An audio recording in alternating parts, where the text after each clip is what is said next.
Croyez-vous au ciel? Et comme on l'a vu puis entendu, la plupart des gens croient beaucoup plus au ciel qu'ils ne croient en enfer. Et je dois quand même encore dire que la Bible, quand même, nous parle aussi bien de l'enfer comme du ciel. Et puis encore, je devrais dire que même le Seigneur a parlé plus souvent de l'enfer puis du jugement qu'il nous a parlé du ciel. Mais aujourd'hui, je dois quand même dire que c'est plus facile de parler du ciel. Et puis aujourd'hui, on va parler ensemble du ciel et voir ce que la Bible a à nous dire, la parole de Dieu, sur le ciel. Pour qui le ciel? Est-ce que tout le monde aboutira au ciel? Il semble que c'est la pensée générale. Mais on va voir ce que l'Écriture nous dit justement sur ceux qui iront au ciel. Et que se passe-t-il dans le ciel? D'abord, en premier lieu, je dois vous dire que la Bible emploie différents termes pour nous parler du ciel. Vous vous rappelez qu'au larron en croix qui s'est converti dans ses derniers moments de sa vie au Seigneur, Jésus de lui dire « Aujourd'hui, tu seras avec moi dans le paradis ». Le paradis ici est synonyme du ciel. Et Jésus nous parlera aussi, bien sûr, dans un autre endroit, de Lazare qui, après sa mort, est consolé dans le sein d'Abraham. Alors, le sein d'Abraham, encore là, c'est synonyme du ciel. Abraham était reconnu comme le père de la foi. Ceux qui sont morts dans la foi, disons, bien, sont auprès de Dieu, dans ce lieu, vous savez, de consolation. Aussi, on se rappelle, bien sûr, des paroles de Notre Père, le Notre Père qui est si bien connu et puis qu'on récite à maintes reprises. Dans l'Évangile de Matthieu, chapitre 6 et le verset 9. « Notre Père qui est aux cieux, que ton nom soit sanctifié, que ton règne vienne, que ta volonté soit faite sur la terre comme au ciel. » Encore, dans le livre des Actes, le chapitre 7 et le verset 49, Dieu nous dira que le ciel est mon trône et la terre mon marchepied. La Bible confirme que le ciel est le trône de Dieu, la demeure de Dieu. La Bible nous dira aussi que puisque Dieu est saint, 3 fois saint même, aucun péché, aucune souillure n'y entrera. Et justement, c'est la parole de Dieu, le livre de l'Apocalypse, le dernier livre de la Bible, le chapitre 21, puis le verset 27, qui nous dit justement ces paroles. « Il n'y entrera rien de souillé, ni personne qui se livre à l'abomination et au mensonge. » Alors, rien de souillé, aucun mal, aucune souillure entrera dans le ciel, puisque c'est la demeure de Dieu et que Dieu est 3 fois saint. Il n'y a pas de communion entre le péché et Dieu dans sa sainteté. Mais j'aimerais aussi souligner, que se passe-t-il, et répondre à cette question, que se passe-t-il dans le ciel? Voyons ce que la Bible encore nous dit dans le dernier livre de la Bible, l'Apocalypse, chapitre 21, le verset 3 et 4. J'entendis du trône, le trône qui nous parle de la demeure de Dieu, j'entendis du trône une forte voix qui disait, « Voici le tabernacle de Dieu, c'est-à-dire l'habitation de Dieu, avec les hommes, et ils habiteront avec eux, et ils seront son peuple, et Dieu lui-même sera avec eux. » Et le verset 4 qui dit, « Et il essuiera toute larme de leurs yeux, et la mort ne sera plus, il n'y aura plus de deuil, ni cri, ni douleur, car les premières choses ont disparu. » N'est-ce pas merveilleux de savoir que dans le ciel, il n'y aura plus de larmes, plus de mort, plus de deuil, ni cri, ni douleur, ni aucune souffrance. Il n'y aura plus de guerre, il n'y aura pas de terroristes là. Le Dieu saint habitera avec son peuple ou encore les rachetés. Alors on se pose la question, Mais qui sont ces rachetés?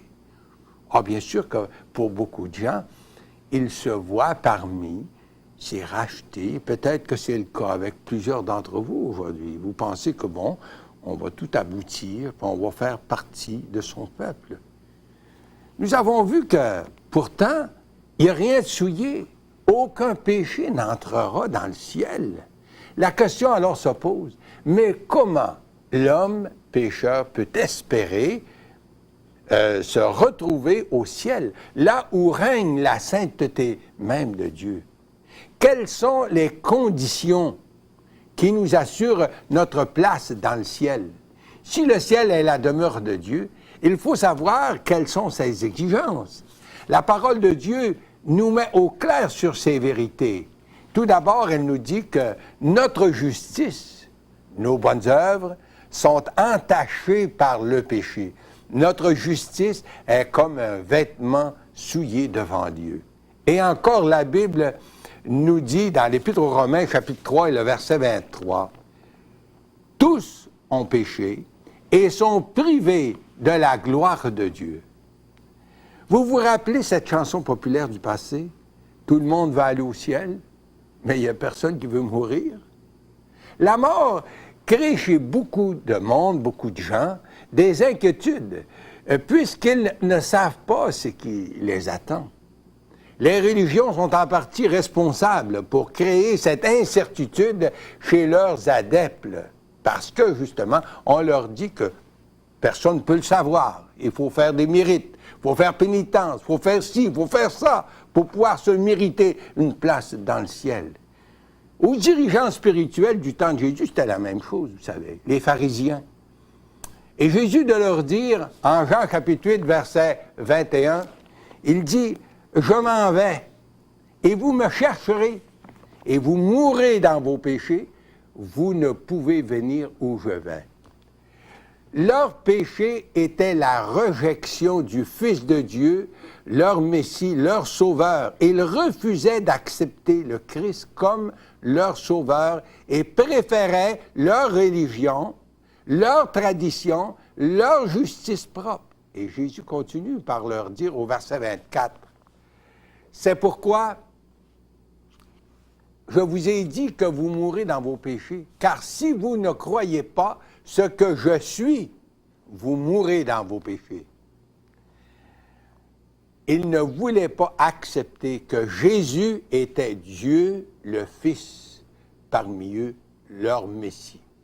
L'apôtre Pierre dira dans un de ses premiers messages, le livre des Actes, chapitre 4 et le verset 12, et nous lisons, « Car il n'y a de salut en aucun autre, car il n'y a sous le ciel aucun autre nom qui a été donné parmi les hommes par lequel nous devions être sauvés. »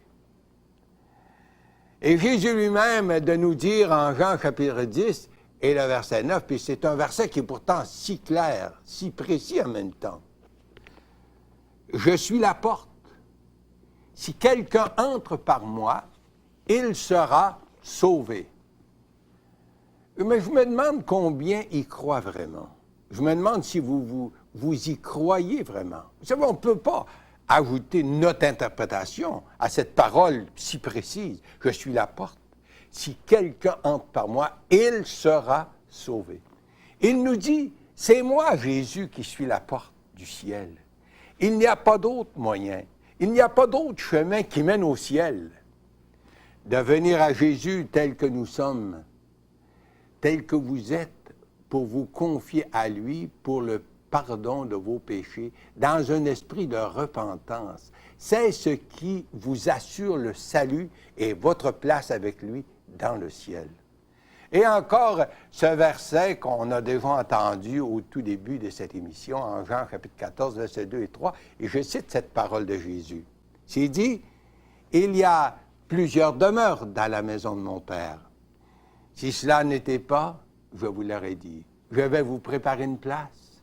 Et lorsque je m'en serai allé et que je vous aurai préparé une place, je reviendrai et je vous prendrai avec moi, afin que là où je suis, vous y soyez aussi. » j'aimerais faire ressortir quelques vérités importantes de cette parole de Jésus, cette parole si importante. D'abord, premièrement, les plusieurs demeures dans la maison du Père nous parlent des êtres célestes qui sont auprès de Dieu. Et deuxièmement, lorsque le Seigneur dit « Je vais vous préparer une place », pour ce faire, Jésus devait passer par la croix afin de faire expiation pour les péchés des hommes, pour mes péchés, pour vos péchés, et ainsi nous ouvrir la porte du ciel. Jésus devait répondre à la justice de Dieu à notre place, à votre place, pour que nous soyons pardonnés. Le sacrifice de la croix fait partie de « je m'en vais vous préparer une place ». Sans le sacrifice sanglant de la croix, il n'y a pas de salut possible pour les humains, et nous serions tous perdus. Vous, cher ami, sur quelle base est fondée votre espérance pour le ciel? Beaucoup de gens fondent leur espérance sur leurs bonnes œuvres, leurs efforts, leurs souffrances, leurs mérites, leur pénitence, et pourtant, rien de cela ne vous garantit le salut et le ciel. Jésus seul est la porte du salut et du ciel. Le troisième point de cette parole, lorsque Jésus dit « Lorsque je m'en serai allé, puis que je vous aurai préparé une place, je reviendrai et je vous prendrai avec moi, afin que là où je suis, vous y soyez vous aussi. » Bien sûr que Jésus revient. Il y a plus de 300 citations dans la parole de Dieu, dans le Nouveau Testament, et qui se réfèrent à son retour pour les siens. Mais j'aimerais citer avec vous quelques versets bien connus qui contiennent cette promesse qu'on entend même très souvent de nos jours, dans la première épître de Paul aux Thessaloniciens, chapitre 4, versets 15 à 17. « Voici en effet ce que nous vous déclarons d'après la parole du Seigneur. Nous, les vivants restés pour l'avènement du Seigneur, nous ne dévancerons pas ceux qui sont décédés, car le Seigneur lui-même a un signal donné à la voix d'un archange, et au son de la trompette de Dieu descendra du ciel, et les morts en Christ ressusciteront premièrement. Ensuite, nous les vivants, nous serons tous ensemble, c'est-à-dire enlevés avec eux sur les nuées, à la rencontre du Seigneur dans les airs, et ainsi nous serons toujours avec le Seigneur. Mais pour qui revient-il? Regardons de près la vérité de ces textes. Les morts en Christ ressusciteront premièrement. Ce sont ceux qui sont morts dans la foi, ceux qui se sont confiés en Jésus pour leur salut éternel, ceux qui sont sauvés. Ensuite, nous les vivants, qui seront encore sur terre dans l'attente de son retour, ce sont ceux qui sont présentement sauvés, qui ont fait l'expérience de la nouvelle naissance, et qui se sont convertis au Seigneur, ceux qui se sont confiés en Jésus-Christ pour leur salut éternel. Peu importe leur arrière-plan religieux, ce sont ceux-là qui, à ce moment précis, seront enlevés auprès du Seigneur et qui hériteront le ciel. Et pour tous les autres qui n'ont jamais fait l'expérience de la nouvelle naissance et du salut en Jésus, ceux qui auront négligé leur salut éternel, les indifférents, et aussi ceux qui n'ont qu'une façade religieuse, que leur arrivera-t-il? Ils resteront sur terre pour attendre et vivre les grands jugements que Dieu versera sur la terre. Vous, chers amis, qui m'écoutez présentement, où en êtes-vous? Êtes-vous parmi ceux qui l'attendent des cieux et qui iront à la rencontre du Seigneur lorsqu'il descendra du ciel pour prendre auprès de lui les siens? Et si c'était aujourd'hui, êtes-vous parmi les sauvés? Êtes-vous prête pour cette merveilleuse rencontre? Avec tout ce qui se passe aujourd'hui dans notre monde, la plupart des gens sont d'accord pour dire que notre monde est mûr pour les jugements de Dieu et que nous sommes à la toute fin. Chers amis, aujourd'hui, peu importe où vous en êtes, ça peut être pour vous le jour du salut. Dans le livre des Actes, un dernier verset, on lit ceci, chapitre 14, verset 30. « Dieu, sans tenir compte des temps d'ignorance, annonce maintenant à tous les hommes en tout lieu qu'ils ont à se repentir, parce qu'il a fixé un jour où il jugera le monde. » Ce que nous avons besoin aujourd'hui, cher ami, c'est Jésus-Christ. Lui seul peut transformer votre vie. Vous transformez, vous, mon ami.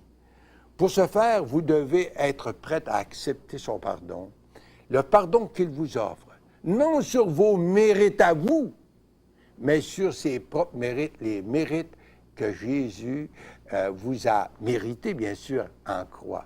Vous devriez être prête à vous engager avec lui, parce que c'est ça la conversion. C'est un engagement avec le Seigneur, afin de vivre de sa vie. Seriez-vous prête à vous décider pour lui, présentement, aujourd'hui? Il est le seul qui peut vous pardonner, vous sauver et vous assurer votre place dans les demeures du Père, le ciel. Votre choix, votre décision, ce que vous ferez avec Jésus-Christ va déterminer où vous passerez l'éternité. Invitez Jésus pour qu'il soit votre sauveur personnel aujourd'hui. Amen.